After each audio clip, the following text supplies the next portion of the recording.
문화는 단순한 행동 양식이나 작품이 아닌 국가의 시대적인 사회 상징 구조 한 부분으로서 자연 상태에서 벗어나 일정한 목적 또는 생활 이상을 실현하고자 사회 구성원에 의하여 전달되는 언어, 풍습, 종교, 학문, 예술, 의식주, 제도 등을 모두 포함한 국가의 물질적, 정신적 소득을 말하는 것입니다.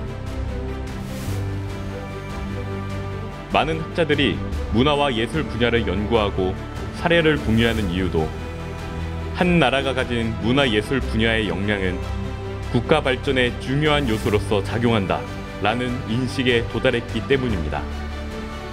이처럼 문화예술은 단순히 명맥을 유지하기 위한 지원의 대상이 아니라 국가의 경제 발전의 한 요소로서 발전해 나가야 한다는 인식 개선이 필요할 때입니다.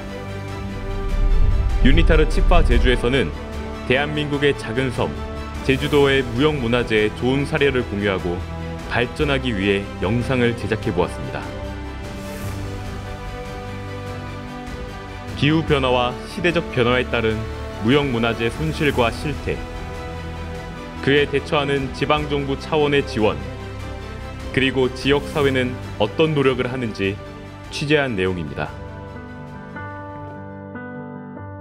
제주특별자치도는 대한민국 남해에 위치한 가장 큰 섬으로 한국 역사와 맞물려 원시 종교부터 삶을 노래하는 노동요까지 다양한 문화가 형성된 섬입니다.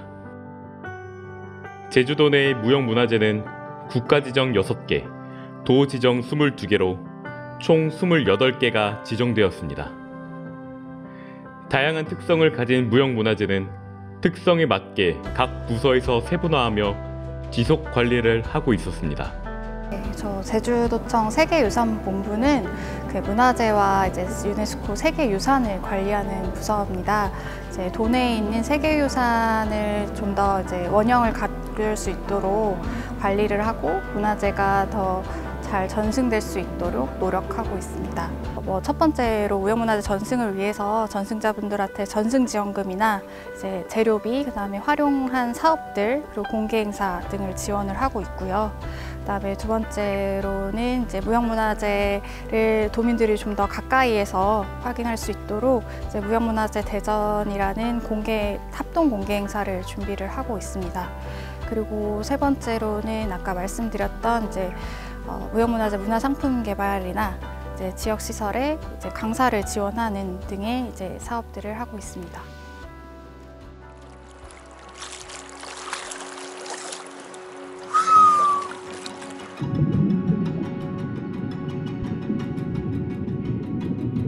제주도의 대표 무형문화재로는 해녀가 있습니다. 유네스코는 오랜 세월 이어온 제주 해녀 문화의 가치와 보존의 필요성을 인정해 2016년 인류 무형문화유산으로 등재했습니다. 해녀는 기계장치 없이 맨몸으로 바닷속 10m까지 들어가 전복, 성게, 소라 등 해산물을 채취하는 여성입니다. 한 번 잠수할 때 약 1분간 숨을 참으며 하루에 4-5시간, 1년에 약 90일 정도 물질을 한다고 합니다.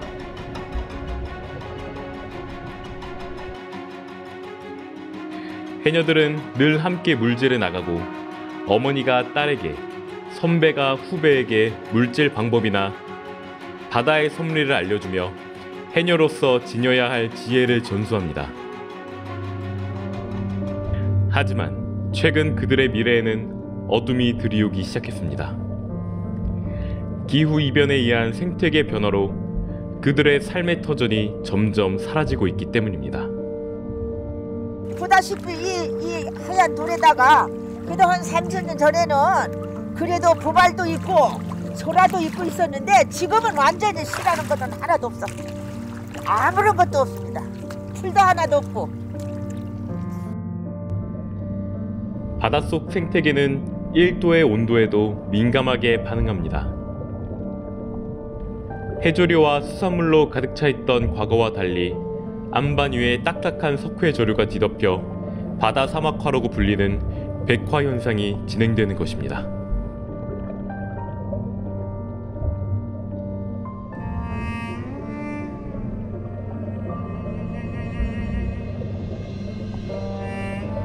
바다에 있는 해조류가 사라지고 그 자료를 무절산호조류가 우주 많은 산호조가 그 평원을 만드는 상태, 이것을 이제 우리가 흔히 갯녹음이라고 하고요. 직접적으로는 이 갯녹음으로 인해서 연안 생태계에 피해를 주고 또 어업인들에게 경제적으로 손실을 가져다 줄 수 있는 것이 갯녹음이라 이렇게 할 수 있겠습니다. 정부는 고갈된 수산 자원을 회복하기 위해 바다숲 조성 사업을 추진하고 있습니다. 지난 2009년부터 제주도 갯녹음 해상 40여 곳에 마라도 면적의 300배가 넘는 9,300여 헥타르 규모의 바다숲을 조성했습니다. 정부도 적극적으로 나서 기후변화에 대응하고 있지만 해녀들에게 닥친 현실은 냉혹하기만 했습니다.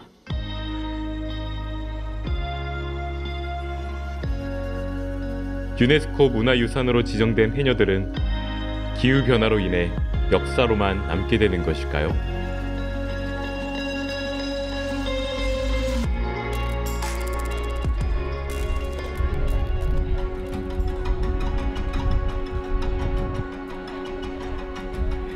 종달리 마을 사람들이 한자리에 모였습니다. 나이가 들어 물질을 하지 못하는 해녀들도 오늘은 함께했습니다. 장갑을 들고 호미까지 챙겨든 이들은 해녀를 포함한 마을 주민들입니다.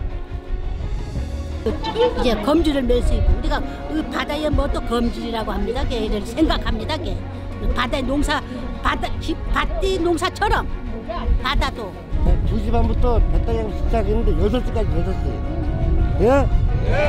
6시까지. 한 달 중 썰물로 인해서 해수면이 가장 드러나는 날, 종달리 어촌계에서는 봄맞이 갯닦기 작업을 하고 있습니다. 정부의 온난화 대응과 더불어 마을 사람들이 조간대 갯녹음 현상을 직접 관리하고 있었던 것입니다.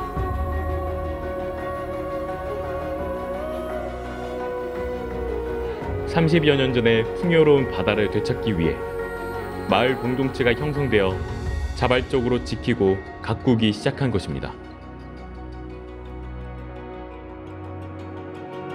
들이 다 가꾸니까 이런 거 많이 나는 거지. 응? 응? 안 가꾸면 안 되지. 밭에 가면 밭농사, 바다에 가면 바다에 바다 농사. 응. 노력하면 노력한 만큼. 이 마을 바다하고 우리 주민들이 하나의 살아가는 생계 수단이기도 하고 하니까 잘 가꿔야죠. 종달리 해녀들은 마을 사람들과 함께 공동 어장을 함께 가꾸며 지켜오고 있었습니다.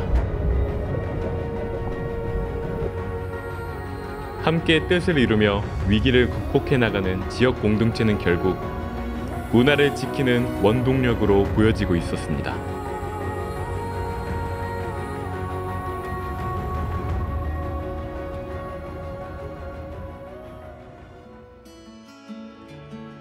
유니타르 시파 제주에서는 다른 사례로 제주 옹기를 만드는 옹기장에 대한 취재도 진행해 보았습니다. 제주 옹기는 독특한 방법의 제조법으로 대한민국과 세계적으로 강점을 갖고 있는 문화재입니다. 하지만 근대화를 겪으면서 대체적으로 가벼운 대체품이 생겨나기 시작하면서 편리함에 밀려 점점 사라지고 70년대에는 제주 옹기를 만드는 명맥이 끊겨지고 말았는데요. 결정적인 거는 이게 생산성이래나 생산해봐야 이게 그 값을 못 받았기 때문에 그런 거죠. 그 전에 그 많은 사람들이 플라스틱을 얘기하는데 그런 가볍고 안 깨지는 용기가 나오면서 그냥 완전히 무 잘리듯이 탁 잘려서 한 30년 동안 이게 아무도 그 작업을 안 했죠. 그러다가 2000년대에 이게 그 무형문화재를 만들면서 부활을 한 거죠. 제주특별자치도는 제주 옹기의 우수함을 특별하게 여겨 지난 2000년대부터 옹기장이라는 이름으로 문화재로 지정하며 다시 전통을 이어가기 시작했습니다.